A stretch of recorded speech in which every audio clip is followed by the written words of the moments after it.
Hello friends, आज हम लोग बात करेंगे एक इम्पॉर्टेंट टॉपिक के ऊपर, राजनारायण वर्सेस इंदिरा गांधी। आप सबको पता है कि इमरजेंसी डिक्लेयर हुआ था। कब हुआ था इमरजेंसी डिक्लेयर? 25 जून 1975 को इमरजेंसी डिक्लेयर हुआ था, जो कि ये इमरजेंसी 21 महीने तक चला था। और आप सबको पता है कि इमरजेंसी के वक्त क्या क्या हुआ था। तो चलो बात करते हैं कि इमरजेंसी कैसे लगा। तो मुझे लगता है कि सबसे बड़ा रीज़न इमरजेंसी लगने का कारण ये केस लॉ है, राजनारायण वर्सेस इंदिरा गांधी। और चलो समझते हैं ये केस में बेसिकली हुआ क्या था। बात करते हैं 1971 का इलेक्शन। 1971 में इलेक्शन हुआ था, लोकसभा की इलेक्शन थी। उसके अंदर यूपी में एक डिस्ट्रिक्ट है रायबरेली करके, रायबरेली सीट से इंदिरा गांधी खड़ी हुई थी। ठीक है, उनके अपोजिट में थे राजनारायण साहब। ठीक है, इंदिरा गांधी वर्सेस राजनारायण था। दोनों कैंडिडेट खड़े थे रायबरेली सीट से। दोनों को लग रहा था कि हम लोग जीतेंगे। तो राजनारायण को लग रहा था मैं जीतूंगा, इंदिरा गांधी को लग रहा था कि मैं जीतूंगी। लेकिन एक दिन आता है, रिज़ल्ट का डे आता है। रिज़ल्ट के डे पे सबको पता चल गया कि इंदिरा गांधी जीत गए और राजनारायण हार गए। और जैसे ही राजनारायण ये न्यूज़ सुनते कि वो हार गए, उन्होंने क्या किया, उन्होंने एक पिटीशन डाला। कहाँ पे डाला? इलाहाबाद हाई कोर्ट में। उन्होंने ये एलिगेशन लगाया था कि इंदिरा गांधी जी ने स्टेट मशीनरी का मिसयूज़ किया है और सबको ब्राइब देके उन्होंने वोट लिया है। अब स्टेट मशीनरी का मिसयूज़ करने का मतलब क्या होता है? बेसिकली जो आर्मी है, पुलिस है, जो गवर्नमेंट स्टाफ है, गवर्नमेंट व्हीकल है, ये सब उन्होंने यूज़ किया था 1971 के इलेक्शन के कैंपेन के लिए। तो वो एलिगेशन लगाते हुए राजनारायण ने इलाहाबाद हाई कोर्ट में एक पिटीशन फाइल किया था कि इनका जो इलेक्शन है वॉइड एंड नल कर दिया जाए, मतलब इलीगल कर दिया जाए। ऐसा उन्होंने कोर्ट से मांग की थी। ठीक है, तो ये सब मामला था। तो अब ये मामला पहुंचा कोर्ट में। अब उस वक्त जब जज के पास आया तो उन्होंने सब प्रोसीडिंग चालू किया। और एक दिन आता है जब इस केस को लेके डिसीजन आता है, और वो दिन है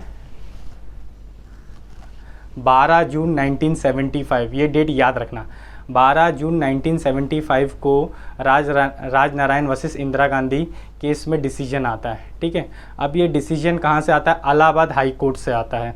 ठीक है, और उस वक्त के जस्टिस थे जस्टिस सिन्हा साहब।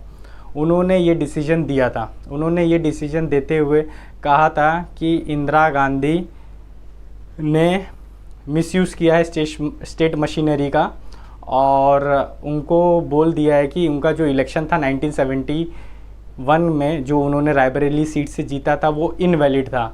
और ये भी उन्होंने कहा कि 6 साल तक वो कोई भी ऑफिस होल्ड नहीं कर सकती हैं। इसका मतलब उनको प्रधानमंत्री की सीट उनको खाली करनी पड़ेगी। 6 साल तक वो प्रधानमंत्री नहीं बन सकती है।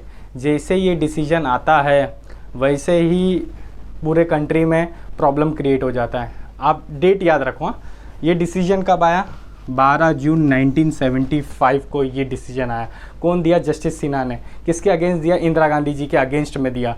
उन्होंने कह दिया था कि 6 साल तक वो प्राइम मिनिस्टर नहीं मतलब कोई भी ऑफिस होल्ड नहीं कर सकती, मतलब वो प्रधानमंत्री नहीं रह सकती है। और जो उनका लोकसभा का सीट था रायबरेली का, उन्होंने वो इनवैलिड कर दिया था। किन्होंने? इलाहाबाद हाई कोर्ट ने। जैसे ये डिसीजन आता है सब केओस क्रिएट हो जाता है, पूरे कंट्री में प्रॉब्लम हो जाता है। ठीक है, ये डिसीजन आने के बाद में किसी को कुछ समझ में नहीं आता है। सोचो, 12 जून को ये डिसीजन आया है इंदिरा गांधी के अगेंस्ट में, और 25 जून 1975 को एमरजेंसी डिक्लेयर कर दिया गया था कंट्री में, आनी बानी लगा दिया था। ठीक है, 10-12 दिन के अंदर डिसीजन आने के अंदर एमरजेंसी लग चुकी थी। ठीक है, जैसे ये इलाहाबाद हाई कोर्ट का डिसीजन आता है कि इंदिरा गांधी का इलेक्शन इनवैलिड कर दिया था, इनवैलिड कर दिया गया और 6 साल तक वो प्राइम मिनिस्टर नहीं बन सकती हैं, उन्होंने तुरंत जाके सुप्रीम कोर्ट में अपील किया था। सुप्रीम कोर्ट में गए वो लोग, अपील किए सुप्रीम कोर्ट में। हालांकि जस्टिस कृष्णा साहब थे, जस्टिस कृष्णा अय्यर साहब थे, उन्होंने वो डिसीजन को स्टे कर दिया था।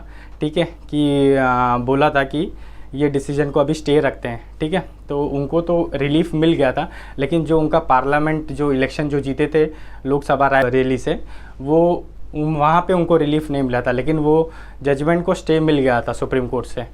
फिर 7 नवंबर 1976, एमरजेंसी का दौरान ही है, 7 नवंबर 1976 में सुप्रीम कोर्ट ने बोल दिया था कि जो इलाहाबाद हाई कोर्ट का डिसीजन था वो गलत था और उन्होंने वो डिसीजन को ओवर रूल करते हुए इंदिरा गांधी को एक्विटल कर दिया था।